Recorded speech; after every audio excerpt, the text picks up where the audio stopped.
ভারত ও পাকিস্তানের মধ্যে 4 দিনের সামরিক সংঘাত শেষ হয়েছে বেশ কিছুদিন হলো। দুদেশই নিজেদের বিজয় দাবি করেছে। বিতর্কও ধীরে ধীরে স্তম্ভিত হয়ে আসে, কিন্তু হঠাৎ করেই আবার আলোচনায় উঠে এসেছে ভারতের সেই অপারেশন সিন্দুর। কারণ এবার পাকিস্তানের ভেতর থেকেই দেশটির সরকারি অবস্থানকে প্রশ্নবিদ্ধ করেছে সাবেক প্রধানমন্ত্রী ইমরান খানের বোন নুরিন নিয়াজি।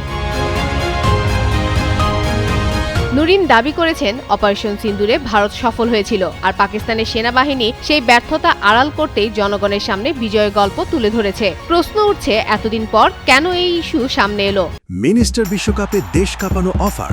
বিশ্বকাপের উন্মাদনা উপভোগ করুন মিনিস্টার টিভিতে। 55 ইঞ্চি অ্যান্ড্রয়েড টিভি মাত্র 55,000 টাকায়, সাথে জার্সি ফ্রি।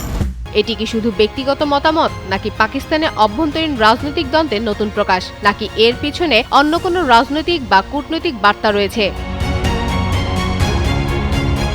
ভারতীয় সংবাদ মাধ্যম এনডিটিভি জানিয়েছে, এক সাক্ষাৎকারে নুরিন নিয়াজি বলেন, 4 দিনের সংঘাতকে পাকিস্তানের সামরিক ও রাজনৈতিক নেতৃত্ব যেভাবে জনগণের সামনে তুলে ধরেছে, বাস্তবে পরিস্থিতি তেমন ছিল না। তার ভাষ্যমতে ভারতের অপারেশন সিন্দুর একটি সফল সামরিক অভিযান ছিল এবং পাকিস্তানের সেনাবাহিনী নিজেদের ব্যর্থতা গোপন করার চেষ্টা করেছে।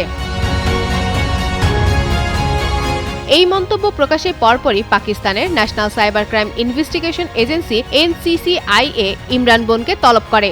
সংস্থাটির অভিযোগ, তিনি সামাজিক যোগাযোগ মাধ্যমে সেনাবাহিনী ও রাষ্ট্রীয় প্রতিষ্ঠানের বিরুদ্ধে মিথ্যা, আপত্তিকর ও উস্কানিমূলক তথ্য ছড়াচ্ছেন। সাক্ষাৎকারে নুরিন নিয়াজি আরও 2টি গুরুত্বপূর্ণ দাবি করেন, যদিও সেগুলোর পক্ষে তিনি কোনো প্রমাণ দেননি। তার প্রথম দাবি, পাকিস্তানের সম্ভাব্য ইসরায়েল স্বীকৃতিকে ঘিরে একটি নীরব সমঝোতার কারণেই ভারত সংঘাতকে আরও বড় আকার দেয়নি। দ্বিতীয় দাবিতে তিনি বলেন, পাকিস্তান যাকে মার্কাই হক নামে উল্লেখ করে, সেই সংঘাত আরও বিস্তৃত হওয়ার আগেই যুক্তরাষ্ট্রের প্রেসিডেন্ট ডোনাল্ড ট্রাম্প হস্তক্ষেপ করেন। এতে পাকিস্তানের নেতৃত্ব পরিস্থিতি থেকে সম্মানজনকভাবে বেরিয়ে আসার সুযোগ পায়। নুরিনের এসব বক্তব্যের তীব্র সমালোচনা করেছে পাকিস্তানের ক্ষমতাসীন দল পিএমএল-এন।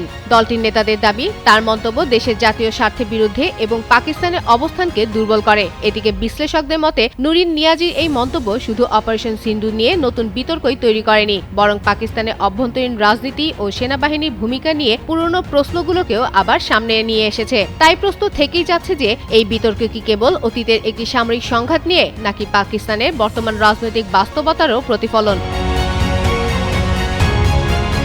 ফাতেমা ফাতেহ জান, যুগান্তর নিউজ।